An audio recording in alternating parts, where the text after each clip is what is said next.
Welcome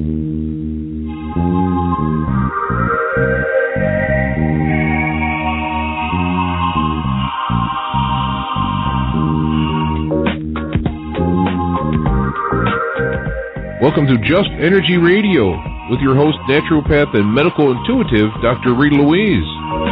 We have learned from Einstein's theory that matter and energy are one. Physicists believe that all systems in nature have their own particular way of vibrating.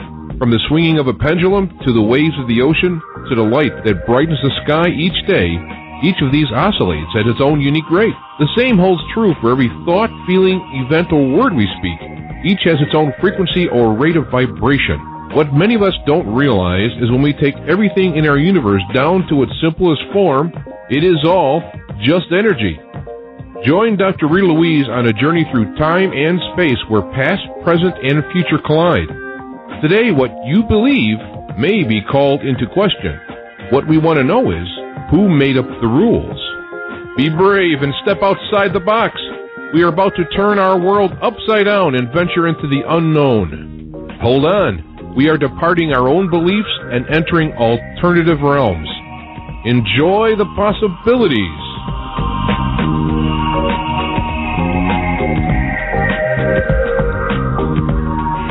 Hello and welcome to Just Energy Radio. I'm your host, Dr. Rita Louise, and thank you all for tuning into the show today. So, Merry Christmas, Happy Hanukkah, Happy Kwanzaa, whatever is happening to you at this time of the year, Happy Solstice, whatever. Merry holidays to you all. Today we're going to be talking to two different guests. In the first hour, we're going to be speaking with Gary Greenberg about the Gospels, fact, fict, or speculation. In the second hour, we're going to be speaking with Frank Huguenard about Jesus, the missing knowledge. Before we bring Gary on, I just want to remind you that Just Energy Radio is brought to you by SoulHealer.com, where you can find out about the services I offer, including medical intuition evaluations, clairvoyant readings, and energy healings, and also by the Institute of Applied Energetics, that's AppliedEnergeticsInstitute.com.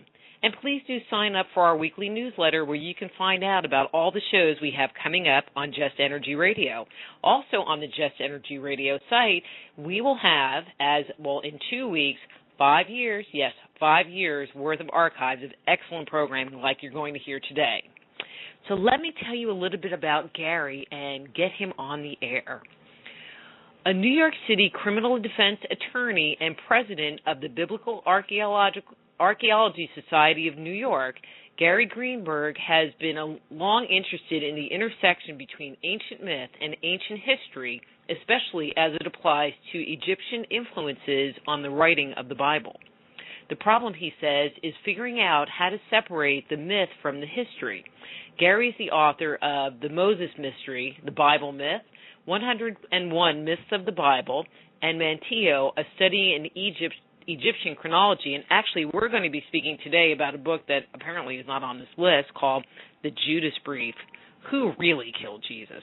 So please welcome to Just Energy Radio, Gary Greenberg. Hey, Gary, how are you? Good. How you doing? I am great. Thank you so much for joining us during this holiday season to talk to us about Jesus and the Bible and history, all mixed into one interview. Yay. A lot of ground to cover. I know.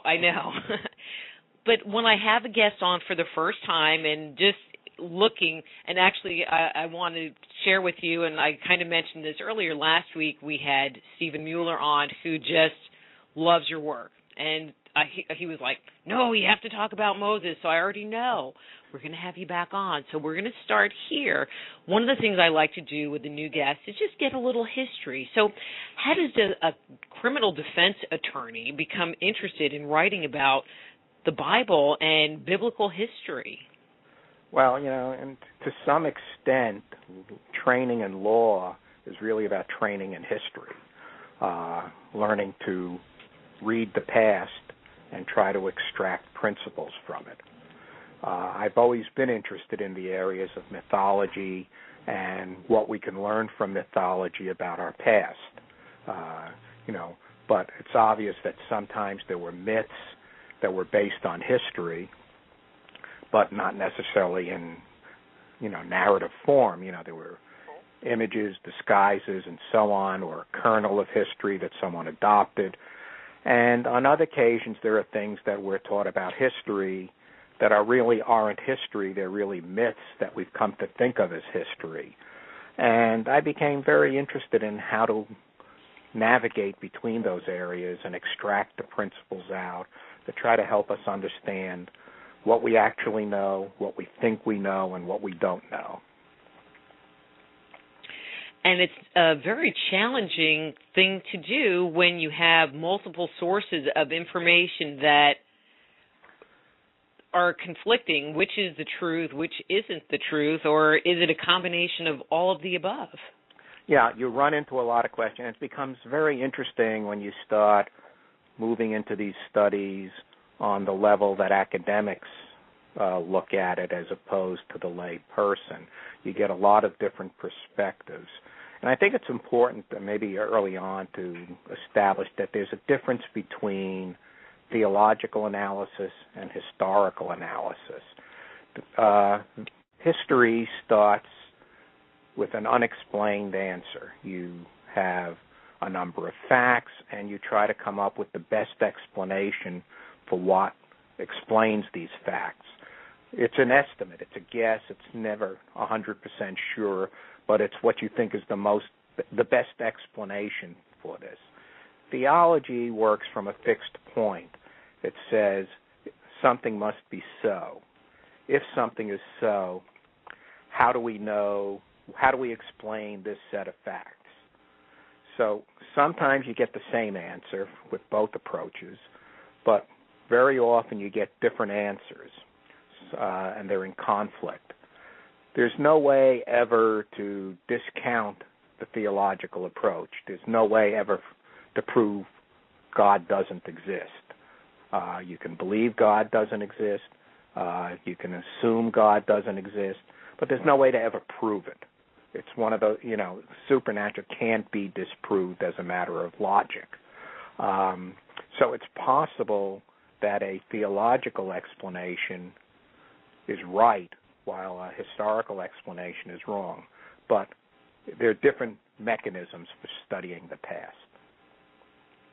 Well, and I would think from a theological perspective, you're kind of taking it from a kind of skewed perspective because you're basing it on a presupposition of belief versus taking a step back and looking at it from an extremely objective perspective. Yeah, I'm coming at it from a historical approach.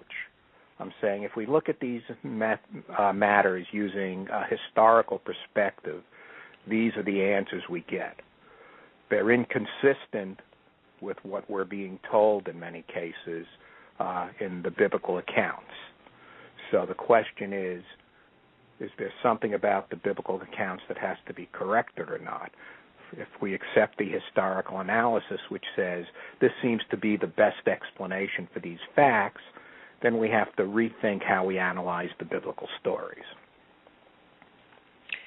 Good point. Let me ask you this, since you were talking about fact or fiction and about the existence of God. There are people, and I've had one individual on the show who speculates that Jesus was not a real person.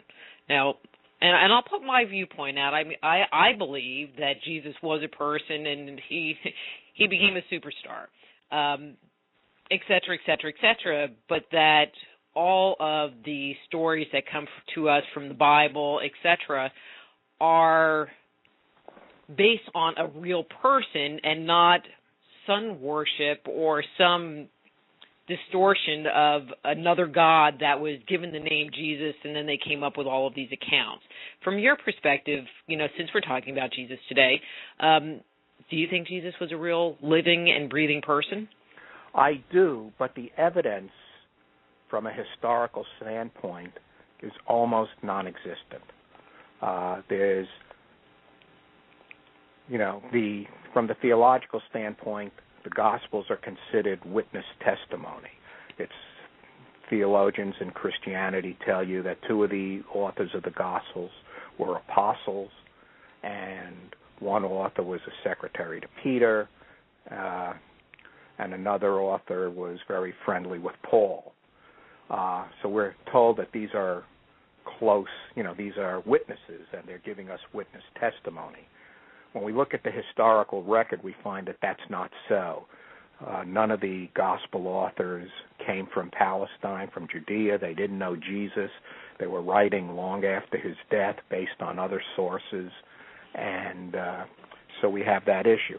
The only evidence, Paul, whose writings are actually the earliest of the Christian writings, probably preceded all the Gospels, was not according to his evidence a witness to Jesus when he was alive. Something happened after Jesus died, according to Paul.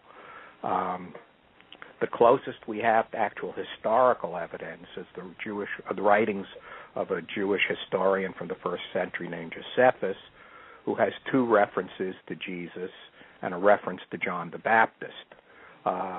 So that's the closest we come to some kind of corroboration, and all his references are all subject to critical analysis, whether they were altered in later times in the manuscripts that we have by Christian writers or not. So there's a lot of controversy there too. But my best explanation for the facts that we have is that there was someone named Jesus. However, even right after his own time, there were significant debates as to who Jesus was, what he said he was, who did he claim to be, and so forth. And you had several rival schools of thought from the very beginning as to who Jesus was. We have, for example, as referenced in the letters of Paul and in the book of Acts, there was the Jerusalem school in its earliest stages, which was theoretically this circle of apostles led by the brother of Jesus, Peter, and one of the other apostles. And they had a very strict Orthodox Jewish point of view. You had to follow Jewish scriptures, and you had to be Jewish to be part of the movement. A number of Gentiles started to become interested in Christian teachings, and so Paul started in with teachings about you didn't have to be Jewish. And then they had some arguments with the Jewish circle, and they began to modify it and say, well, if you're not Jewish, you have to follow these rules. If you are Jewish, you have to follow these rules. And then you had other people who were saying, well, Jesus was not the Son of God, but Jesus was a human, and after he was born, God adopted him as a son. That's a good one. I like that. And Jewish Christians followed that tradition very early on, and they adopted the book of Matthew for the most part as their primary source, but eliminated the birth stories from that book. So their version of a Gospel of Matthew didn't have the birth stories, and argued that Jesus was adopted. And there's language in the Gospels from which you can make such a judgment, and that became a question of debate.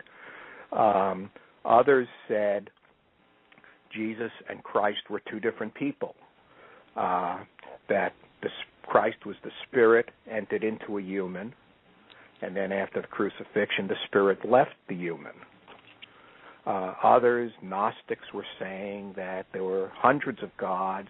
Jesus was one of them who came down to earth and then left, and that Jesus was never human. So you were getting all these debates going on.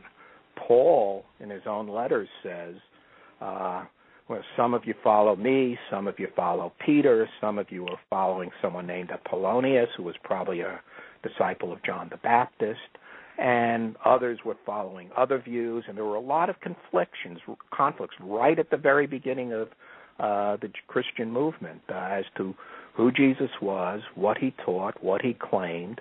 Did he claim to be the Messiah? Was he thought of as a Messiah? Was he thought of as just a prophet? You get all these conflicts going on simultaneously among people who were interested in Jesus right after the time of he was supposedly executed under Pontius Pilate. So from the very beginning, within the first few years or first decade or two, you've got an enormous number of different views of Jesus, not all of which could be consistent with each other. So these things were being argued and fought about for decades and centuries, what the correct answers were. These issues weren't even resolved officially until the 4th century. You still had active debates going on as to what all this meant among Christians. Eventually, one particular Christian group won out under Roman influence, and they forced everybody out of the picture through persecution, torture, death, and so on, so that their views persevered and became Orthodox Christianity, and the other points of view were declared heretic. We also know that scribes altered the texts of the Gospels, and that different versions of the Gospels were circulating with different texts because they were arguing through the text, trying to change it to support their own views. And many of these changes that are in our present Gospels were not part of the original text. Which weren't even eyewitness accounts. Right. A point that you made that I find interesting is the concept that Peter and that group embraced Orthodox Judaism as part of their teachings, because if Jesus had stepped so far outside of an Orthodox Jewish tradition, then they would have, you would think, let go of Judaism as their base point, especially when you compare Christianity today and Orthodox Judaism. Right. There was clearly changes that happened because Jesus, when he was alive, according to the texts, said, don't go to anybody but Israel. Don't go to the Gentiles, and don't go to the Samaritans. The Samaritans were an alternative Jewish group that disagreed with the Jerusalem Jews. And he also said, do whatever the Pharisees tell you, because they sit on the throne of Moses. And this is in the Gospels. The reach out to Gentiles is really a post-Jesus movement. In his teachings while he was alive, he only wanted it for Israel. Interesting. One of the things that, because I know you're going to have the answer, what kind of an influence did Paul, or Paulinian, I think that's how you say it, Christianity, have on Christianity in general? I always make the bad joke about, Paul sold it. Like that, there probably wouldn't be any Christianity if Paul had not sold it. And I just feel like he had a huge influence on the direction that the whole movement would take. There's no question that that's true. Paul is the most important post-Jesus figure in the Christian movement. He's the one who opened it up to Gentiles and carried the mission to Gentiles. And it was the Gentile branch of Christianity that eventually expanded out and became the main Christian movement. We have to remember that basically up until the destruction of the temple in 66 through 70, years 66 through 70, Jesus died around the year 30, 33. You had the Jerusalem group, and they were the dominant group. Even Paul recognized them as the official group. On the three pillars were James, who was the brother of Jesus, Peter, and John, and who was one of the apostles. And when the temple was destroyed, most of the Jewish movement suffered. The Jewish branch of Christianity probably was wiped out in the war, or they fled and lost influence. It was the Christian movement outside that continued to survive, and they were mostly following Paul. Now, there were other groups like the Gnostics, and you also have to remember Christianity was thriving in Egypt, it was thriving in Syria, and it was thriving in Rome. These were all different centers of Christianity. They were reaching out into different parts of the world.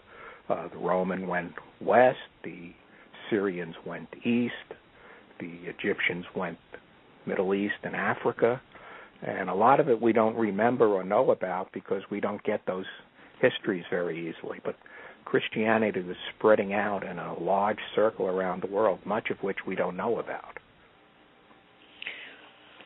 Why do you think Christianity became so, and I'm going to say, popular?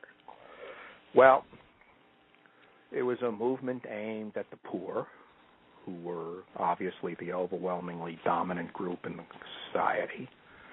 And so it had a following. And one of the Roman emperors in the 4th century, partially for political reasons and partially through mythological reasons, allegedly had a dream, a promising victory with a cross in the dream and so on, and adopted Christianity, and Christianity sort of became the official religion of the Roman Empire by the 4th century. So once you have that, and with the Roman Christians now persecuting and driving out anyone they could who preached a different theology of Christianity, began to spread throughout the empire. And various people would adopt Christianity and then force it on the population.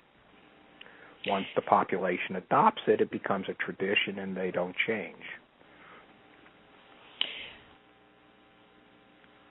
I have a question. It just left my brain. So I'm going to ask the question that somebody asked in the chat room. I hope it's not too complicated, and then hopefully what I was going to ask will come back. Bob H. asked, I'd like him to cite a source that the gospel writers were not from Palestine. Okay. It's an analysis based on several things. One, the Gospels were originally written in Greek. The authors seem to have little knowledge of Palestine geography. And so that's a starting point. They were written probably after the destruction of the temple based on an analysis. Mark is allegedly writing from Rome as a secretary to Peter. That's the Christian tradition. Mark was a secretary to Peter, and he was the author of the Gospel of Mark as he understood it from Peter. The evidence is overwhelming that Matthew and Luke both based much of their gospel on Mark's gospel. Now, if Matthew and Luke were part of the Palestinian tradition, why are they writing based on a non-Palestinian gospel source? Yeah, you would think that it would be very different. Mm-hmm.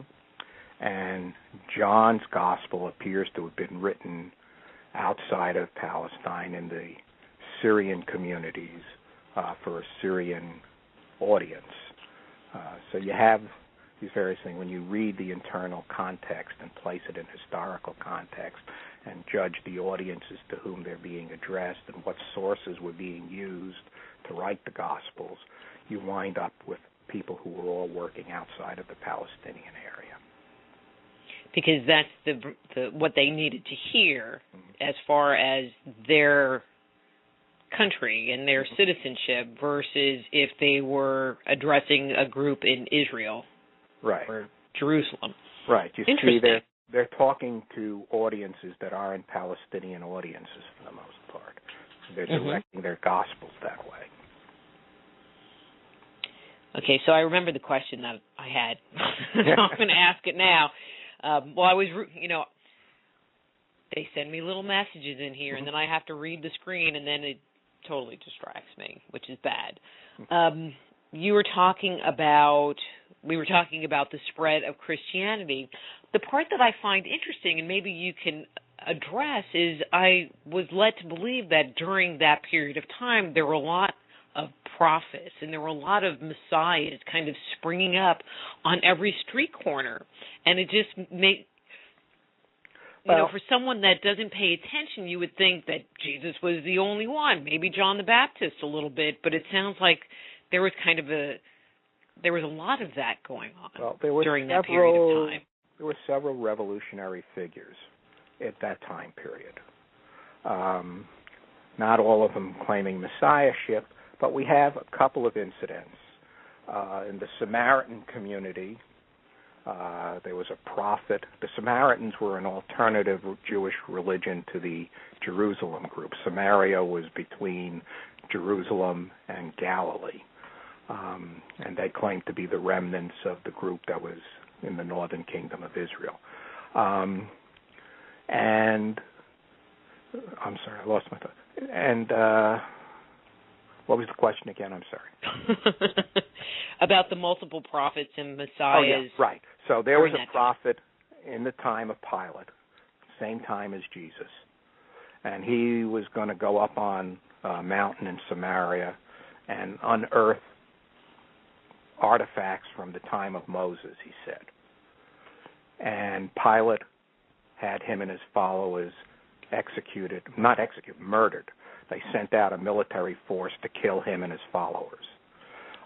This event was so traumatic that the governor of Syria, who had authority over Pilate, actually removed him from office, which is an interesting comment, because if he was removed from office for killing this prophet, why was he not removed from office for killing Jesus? Possibly relative popularity. So he was a messiah. There was one man who was known as the Alexandrian. He came from Alexandria, Egypt, into Israel, and he was saying, we're going to go up to the walls of Jerusalem and God's going to take the walls down. There were other prophets who were doing the same thing. Josephus, the first century Jewish historian, complains about how many there were, that they were giving bad advice. But Passover was considered a dangerous time by the Romans because it celebrated the liberation of the Jews from a foreign domination, God's intervention on behalf of the Jews against Egypt.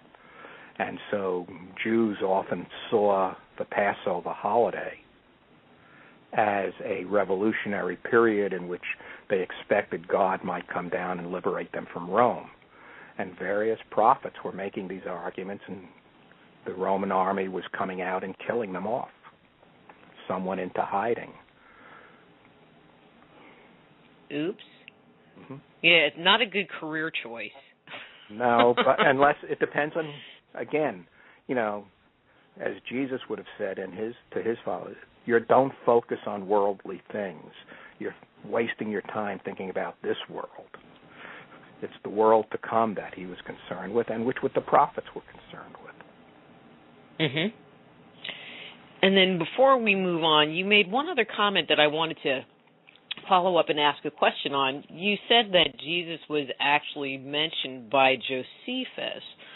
My understanding was there was a comment that could maybe be attributed to Jesus, but that he wasn't ever mentioned by name. Well, he's mentioned twice. Really? By Josephus. Once in a reference about his death and his followers, which is subject to substantial criticism as having been altered in the transmission of the text by Christian scribes. And then there's a second reference that just mentions him in the context of being referring to a story about James, his brother. It says James, the brother of Jesus. Mm-hmm. That's the second reference. The only reference is to James, the brother, and the brother is killed in a clash with the high priest, which, as I write in the Judas brief, was more about, not about Christianity versus Judaism, but about who would get the tithes, the low-end priests or the priests in chief. Most of the priests in the temple were very poor, and the chief priests were taking the tithings instead of giving it to the poor priests for holding on to it. So that conflict was not about Christianity, but about tithing. Interesting. Gary, why don't we take a quick break here, and when we come back, we can kind of move our story along, maybe come back and talk about the political situation that was going on in Jerusalem, Okay. at that point in time, and kind of move our story forward. Sound good? Okay, so back in a minute. All right, hold on one second. I'm Dr. Rita Louise. We're here talking to Gary Greenberg about his book, The Judas Brief. His website is ggreenberg.tripod.com. That's ggreenberg.tripod.com, and we'll be back after these words from our sponsors.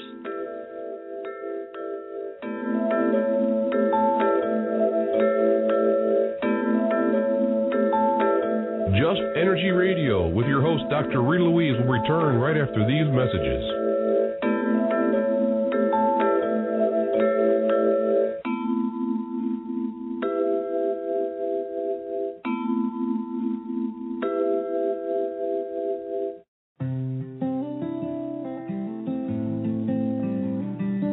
Hi, I'm Dr. Rita Louise, the founder of the Institute of Applied Energetics. Start a new career today on the leading edge of alternative health and healing. The Institute of Applied Energetics can help you to develop the specialized skills you'll need to work as an energy medicine practitioner, intuitive counselor, or professional medical intuitive. Besides our outstanding technical instruction, our programs also support you in creating and building a successful business in this rapidly growing field. Be a catalyst for changing the way healthcare is done around the world. Contact the Institute of Applied Energetics right away or visit appliedenergeticsinstitute.com.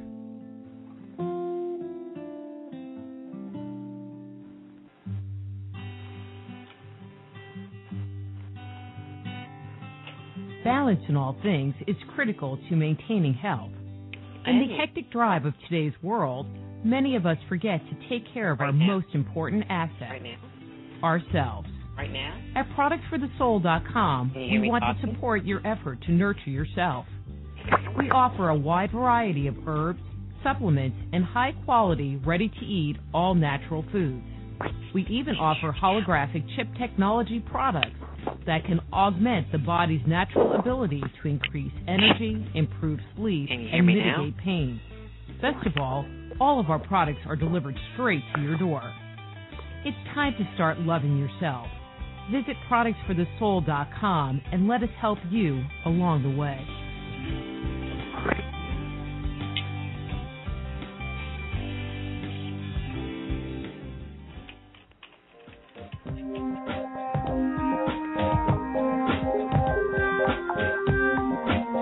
And now back to Just Energy Radio with Dr. Rita Louise.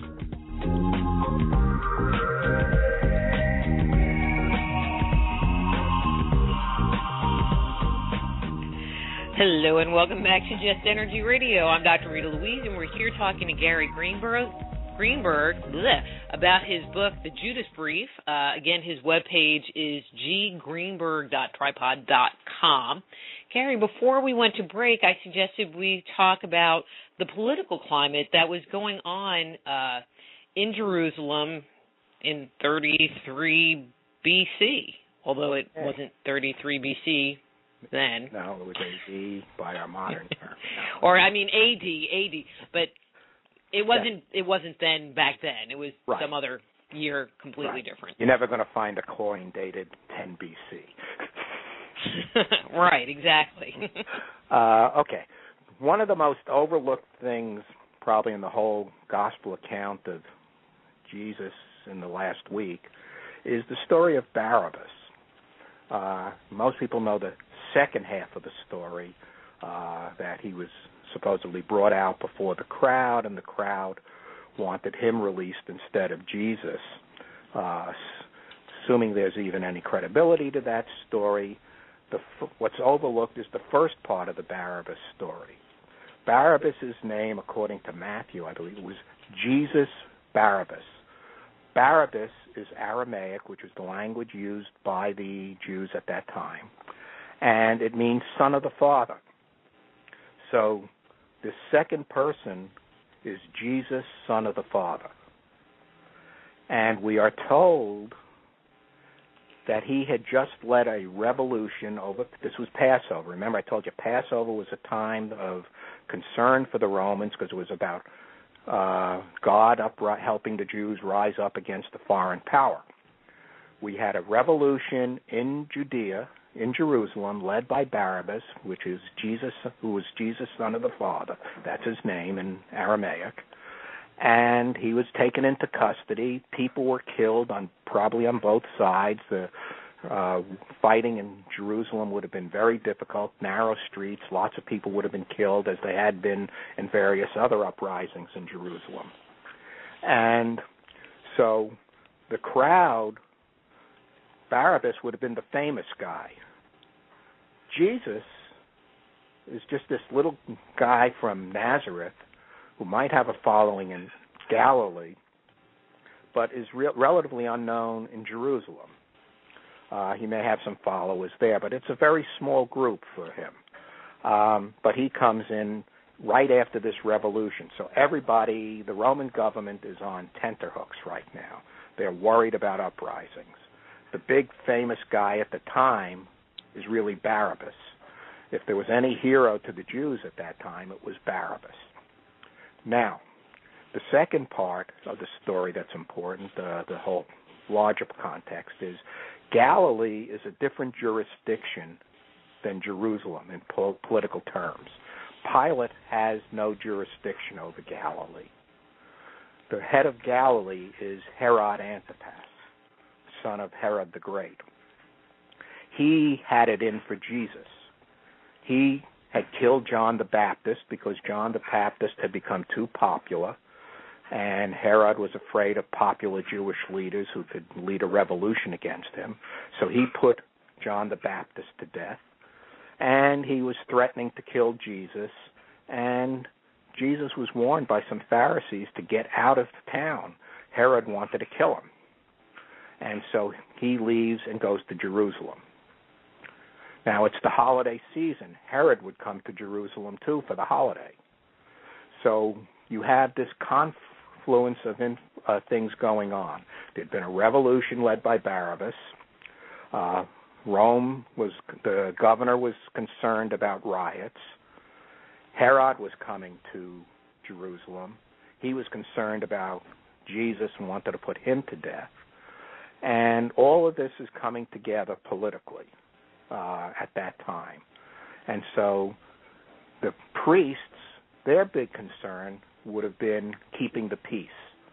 They were worried about a riot, because if there was any fighting breaking out, thousands of Jews would have been killed. We already had episodes of breakouts where, because of the narrow streets, thousands of Jews were killed and trampled in riots. So the priesthood, which was basically the governing group of Judea under Pilate, would have been doing everything they can to bring peace and avoid any violence. And it's at that point where my story starts to diverge somewhat from the gospel accounts. Do you think, there's the story of Jesus overturning the money tables in the temple? Right. What was the point of that, or do you think it was just a story to kind of, it's more? It's hard to say. It's a story, but it's very interesting. Mark places that story in the last week. The Gospel of John places it 2 years earlier in a different Passover at a different time. Matthew and Luke, as I told you, were copying their Gospels in large part from Mark. So, and even they, while Mark has that as an important event with the high priesthood, Matthew and Luke back off of that and argue that something else got the priesthood angry. Basically, the story is basically about a little corruption and trying to overcome the corruption and making sure that the Jewish services are pure, that the sacrifices are done pure. What's going on in the temple at this time is the preparation of tens of thousands of lambs for the Passover celebration, because the priesthood would have to preside over making sure everything was kosher. And everybody would be getting the lambs from the temple. So you've got a process going on of tens of thousands of lambs being slaughtered and prepared and cooked and so on to be given to the public. Oh, I didn't even think about that, so that they could take it home and eat. Right. Got it. Well, if you're not Jewish, you don't understand the whole thing about Passover and having kosher food and the importance of that. Mm-hmm. And so, you don't even make that connection as to why that was such a big deal. Right. Even Jesus was preparing, according at least to Mark's version, preparing for the Passover. And the Passover is being, John turns it into a symbolic event about Jesus being the lamb that gets sacrificed. Do you think that Jesus was a revolutionary? No. I think he was a teacher who was basically urging the Jewish people to get right with God. And if enough people did that, that's what that's what a lot of the parables to me are, that if enough people come back and do the right thing, God will liberate them from the Romans. So if he was preaching, a fairly nonviolent approach and really more about getting to know yourself and liberating yourself internally, why would they have a problem with that? Okay. The Gospels claim that the Jewish priests had a problem with him because he was a rival. I think that's absurd. They couldn't have cared less. The problem was that in Galilee, Jesus was becoming popular. Roman governors and rulers did not like popular independent figures. They wanted people who would be under their thumb and do whatever they wanted and protect Roman interests. Herod Antipas had already had John the Baptist executed because the Baptist had become popular and was a very important religious leader both in Galilee and Jerusalem. He had big followings. And the Baptist was constantly criticizing Herod for bad behavior. So he put John the Baptist to death, and he wanted to put Jesus to death because Jesus was developing an independent following that he couldn't control. That was the Roman way. Whenever someone starts to rise as an independent religious leader among the Jewish people, or probably anywhere else in the empire, the Romans would put him to death. If they didn't take warnings and back off.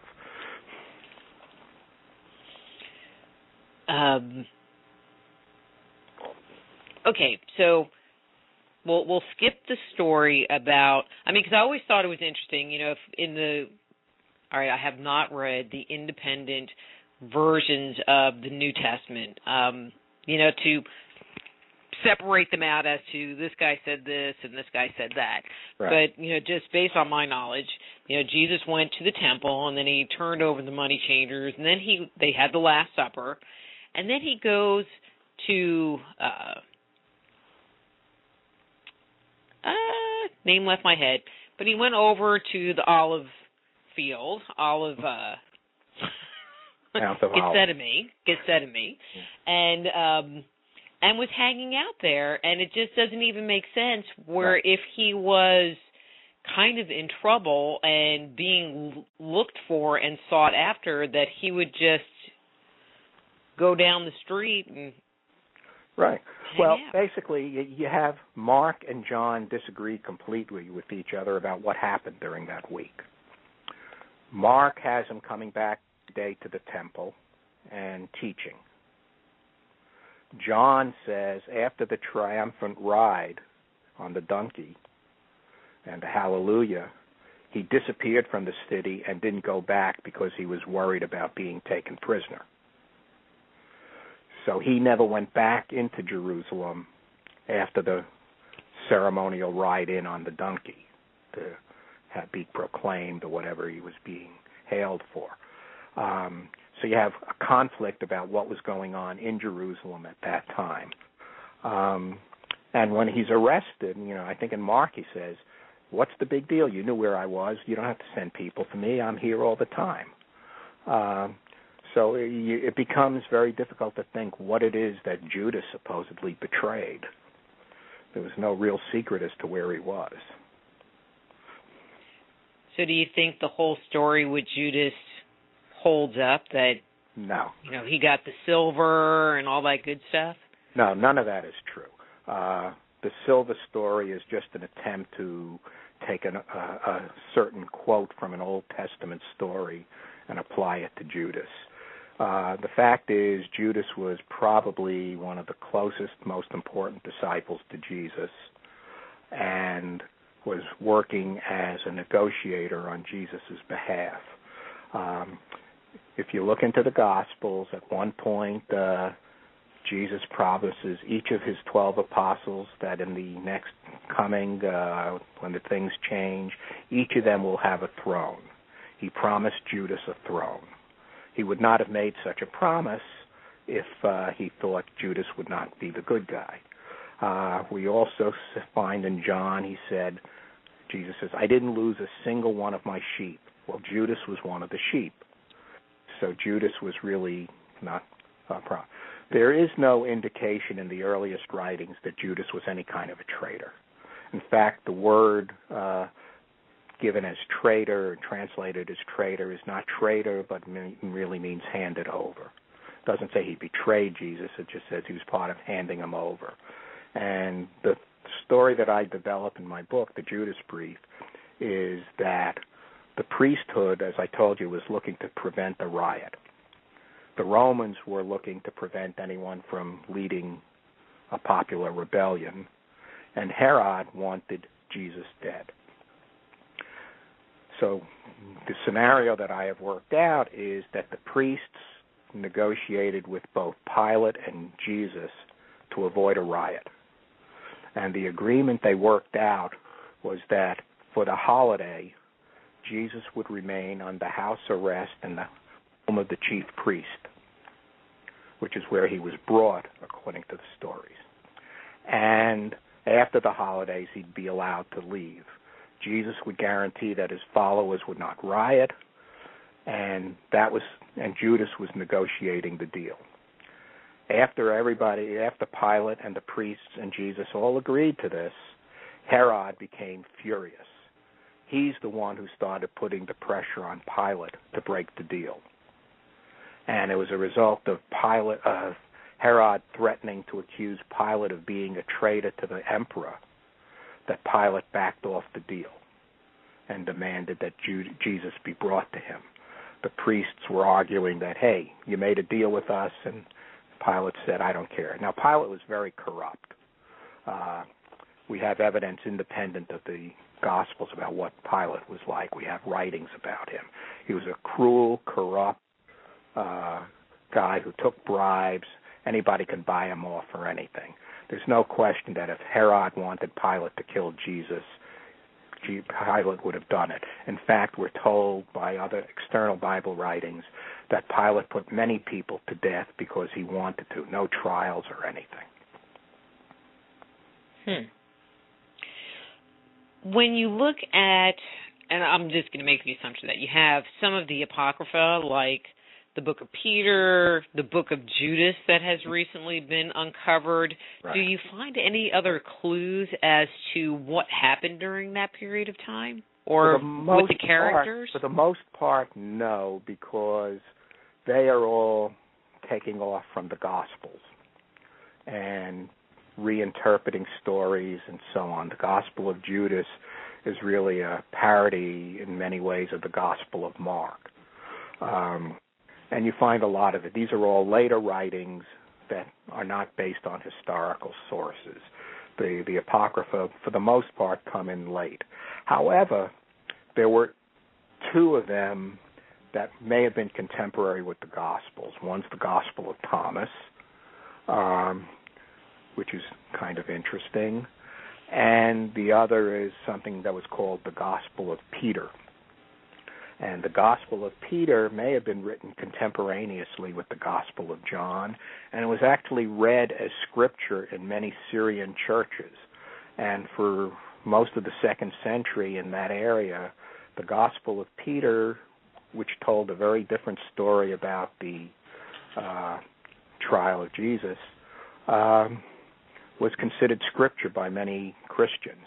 It was declared heretic towards the end of the 2nd century by one of the bishops, and it's being a source. And it was declared heretic because?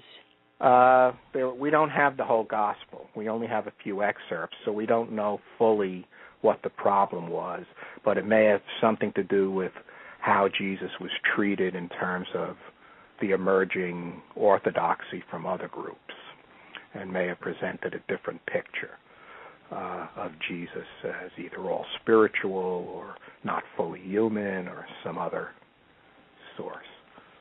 Mm. That gospel talked about a cross coming out of the cave, reaching up into heaven, and so on. Talking cross reaching up into heaven. Okay. I joke around that, when Jesus came back, and I'm getting a little bit ahead of the story here, when he came back and visited the apostles and, Thomas put his hand into the wounds, that it was just a ghost. People don't like that thought real well. Anyway, moving right along, there are people that believe that Jesus didn't die on the cross. Based on your research or even your thoughts, what do you think about that? Right. I haven't written on it yet, but I don't believe he died on the cross either. It seems to me that a large part of the mythology that developed is based on the belief that he died on the cross. I believe he was taken off the cross before he was dead, and that's why he's not in the tomb or anywhere else. Like I said, you could bribe Pilate to do anything. And he was only on the cross for a short while. And while he could have died in that short while, usually people were kept on the cross for a much longer period of time. And I suspect that he was alive when he was taken down from the cross and taken to a refuge by Joseph, Arimathea, and the other apostles, perhaps, or at least others, and placed in hiding and kept in secret, where he was nursed and probably then passed away. But I think that that's the story that eventually gave rise to the story of a resurrection and so on.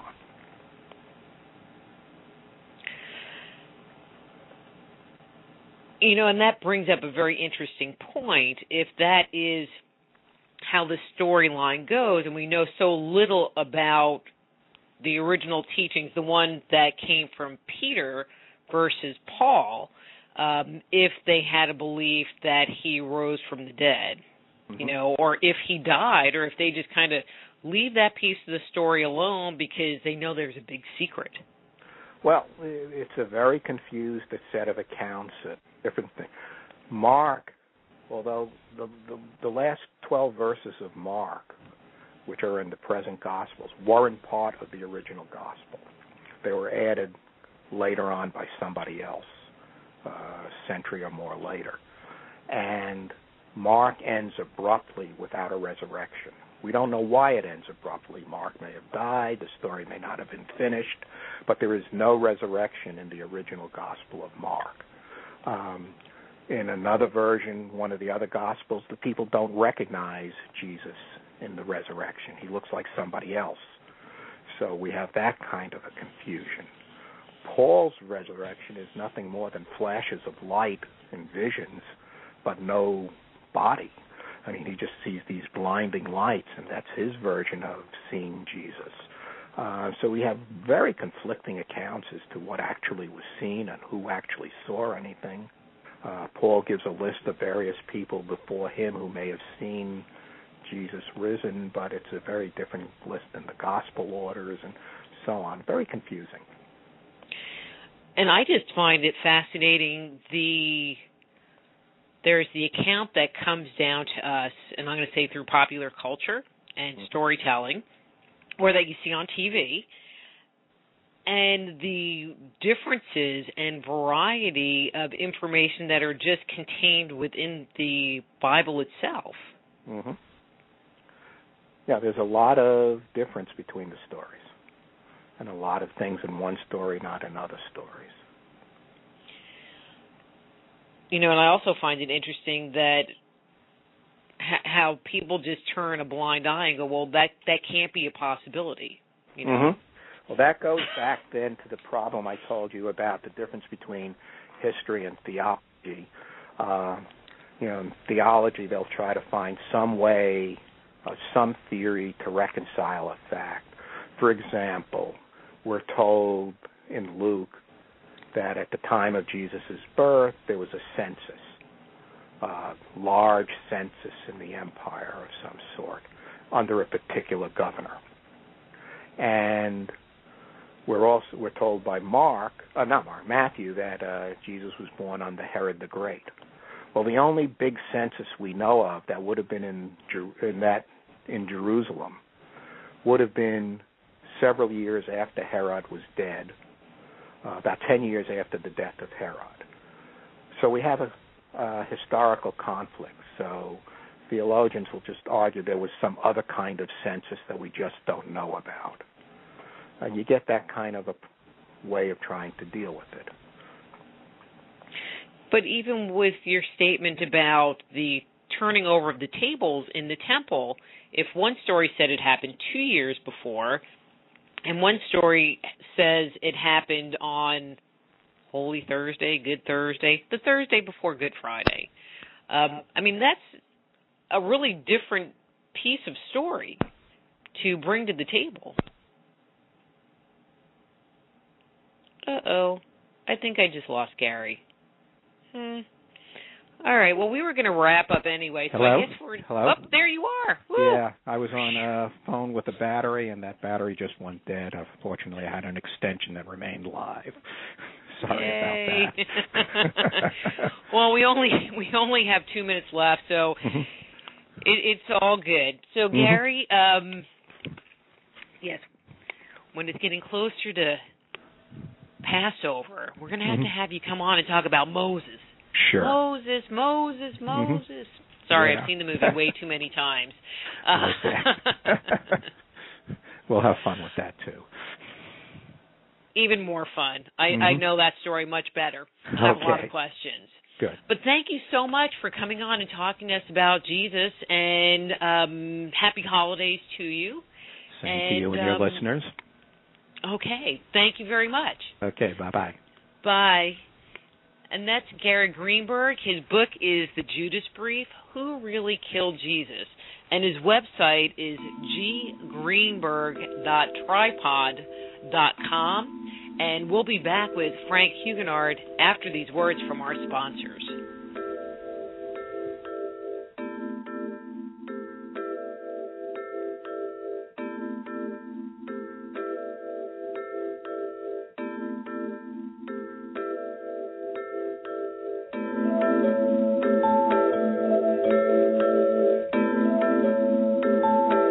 Just Energy Radio with your host, Dr. Rita Louise, will return right after these messages.